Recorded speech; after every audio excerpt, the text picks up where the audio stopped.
What's up, beautiful people? It's your boy Judeo, and I'm back again with a new video. Today we're bringing Jordan Peterson back to the channel. We're going to be checking out a video that I think is going to be interesting, another very interesting one. And this one is titled Africa is Not Poor Because of Colonization. And you can already tell why I'm interested in this one. Because I'm Nigerian, I want to know why Africa is poor if it's not because of colonization. I mean, I don't personally believe it's because of colonization, but I would like to hear other people's points and other people's reasons on why Africa is poor. Anyways, without wasting your time, let's get to it. Well, you list here in one of your articles where you make reference to these rating systems, the bottom 10 countries for doing business in the world: Chad, Haiti, Central African Republic, Congo, Democratic Republic, South Sudan, Libya, Yemen, Venezuela, there's a lovely example, Eritrea, and Somalia. And so there are three exceptions in the African ecosystem: Mauritius, Rwanda, Kenya, South Africa, Botswana, and Zambia. You pointed out in your prospectus, is it prospectus article? Yeah, prospectus article of Artbridge Institute. Right, that Mauritius is a rising star, and Rwanda is in some ways comparable to Georgia. So some of these countries have started to get this right. Yes. And so what's the consequence of that? And what does right mean? What they have understood, what these countries have understood, is that economic freedom is at the center for prosperity building. Rwanda, for example, Paul Kagame, the president of Rwanda, is explicit about it. He said he wants to be the Lee Kuan Yew he wants to be the Singapore of Africa, and Lee Kuan Yew is his model. Now, the dirty mouths are gonna start shouting, "Oh yeah, see, authoritarian, blah, blah, blah." Whatever. Me, I want to talk only about the on the economic side. If you take Lee Kuan Yew and Singapore as your example, then it means that, like him, you're going to have to be serious about economic freedom. And that's exactly what he did. That's what Singapore did. When Singapore figured that out, they went on to put in the right reforms to make their environment some of the most business-friendly environments in the world, one of the most free markets environment in the world, and you saw the magic of Singapore. Today, Singapore is richer than its ex-colonizer, Great Britain. So when I hear people... Really? Singapore is richer than Britain? I didn't know that. Wow. People telling me today, oh, Africa is poor because of colonization. I think personally, let me just share my thoughts before she starts talking about why Africa is poor. I personally think Africa is poor because of mismanagement. I'm not gonna blame our shit on other people. No, I won't. Yeah, I think Africa is poor because of mismanagement. You can tell me if I'm wrong, or if you agree with me, feel free to share your opinion. Today, oh, Africa is poor because of colonization. I'm like, please, let's move on from that. Does it have maybe a tiny percentage in where we are today? Maybe, True, maybe, does, and I don't know. But I know it's not the cause. But it's not enough. Because if it were, countless countries have been colonized before. And by the way, colonizing one another is my point. Humanity's history. It just happened that maybe Africa has been one of the last, colonized region in the world. So in our psyche, it is there, and it acts like nothing happened before to others. But flash news, it's the history of the world. We've been capturing each other back and forth, all of that. So anyway, but the truth is, Singapore, richer than Great Britain today. And then Hong Kong happened. And then because Hong Kong happened, China even today happened. Because China's like, wait a minute, what went on over there? And then China went on to do the exact same thing with its SEZs, the special economic zones. India too is some of coming the most free market zones in the world. And then look at it happen in communist China, who, when it comes to economics, decided that we're going to do the free market, we're going to be capitalist, because that's the only way. We tried everything else. We killed hundreds of millions of people, and we have nothing to show for it. But now that we're tired of being disrespected members of society, because guess what? That's the other thing too. You want to be respected in this world, you're going to have to be among the prosperous ones for other reasons. Would it be nice, G, that we respect people just because? Absolutely. But that's really not the world we live in. So when China got tired of being disrespected, they're like, maybe we got to build also some prosperity here, because then they're going to hear us. And today, China, being one of the, being where it is at, even Hollywood, who tries to tell the world how to think, is being told by China what movies to make and how to tweak stories and history in order to be palatable for them. You see the power that comes with prosperity. Being prosperous. The consumer price index has reached I like the way she talks. I like it. yet Good another points. 40-year high, and the latest GDP numbers confirm that the United States is in a recession. Now is not the time to have all your money in the stock market or... Let's move this a little bit. I mean, you guys, I'll put the link to the original video, so feel free to go check it out.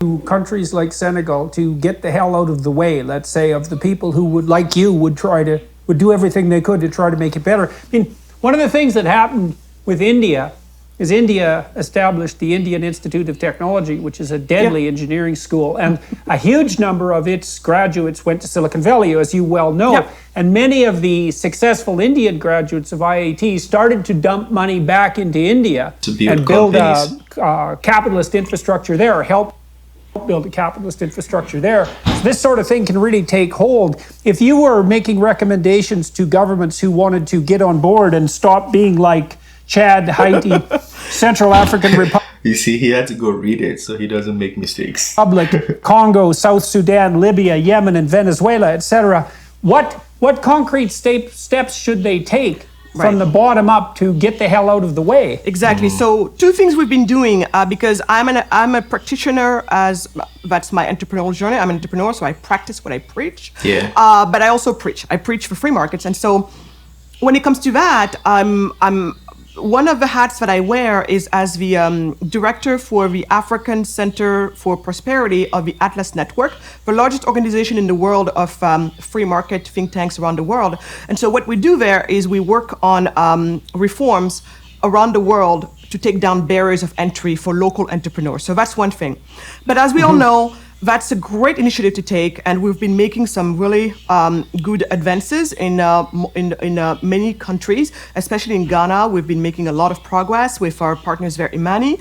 But that is piecemeal legislation. It takes forever.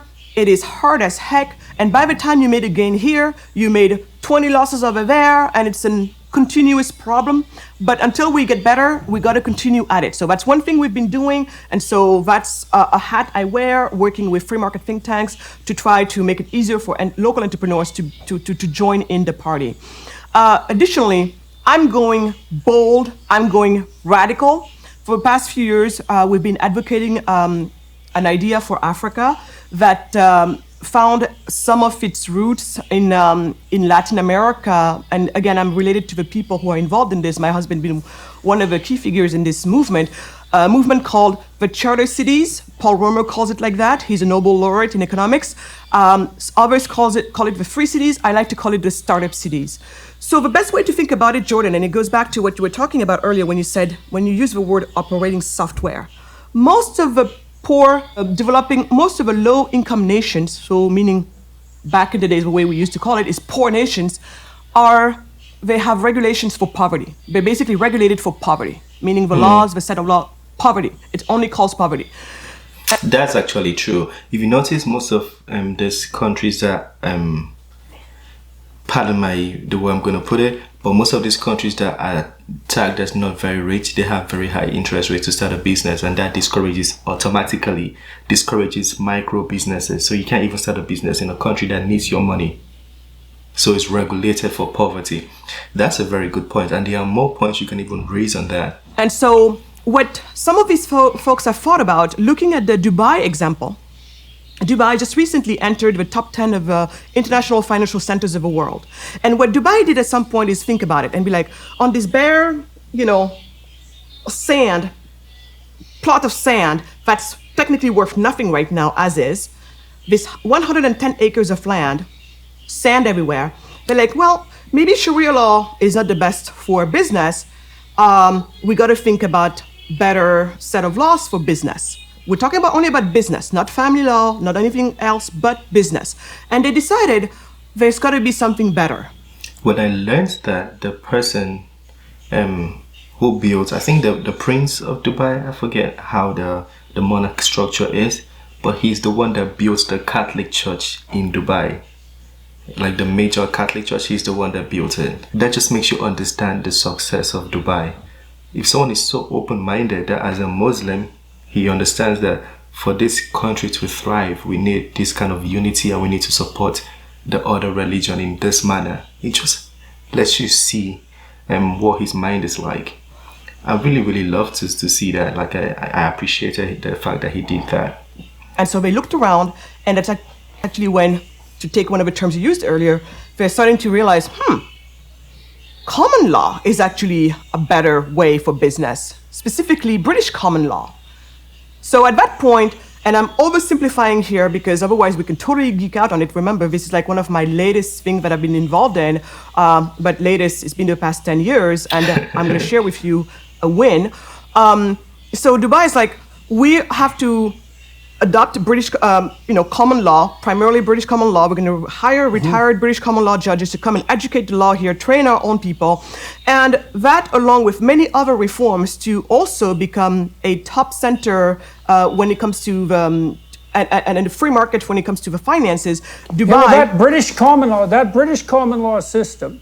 So it's very interesting theologically and metaphysically. So it's predicated on the idea that every individual has all the rights that there are, except for those that are specifically regulated and limited by legal necessity. And then generally that realm of necessity has emerged only as a consequence of disputes between people. So you're free to do whatever you want unless you have a dispute with someone else. Then the dispute is adjudicated according essentially to constitutional and theological principles, and then a precedent is established.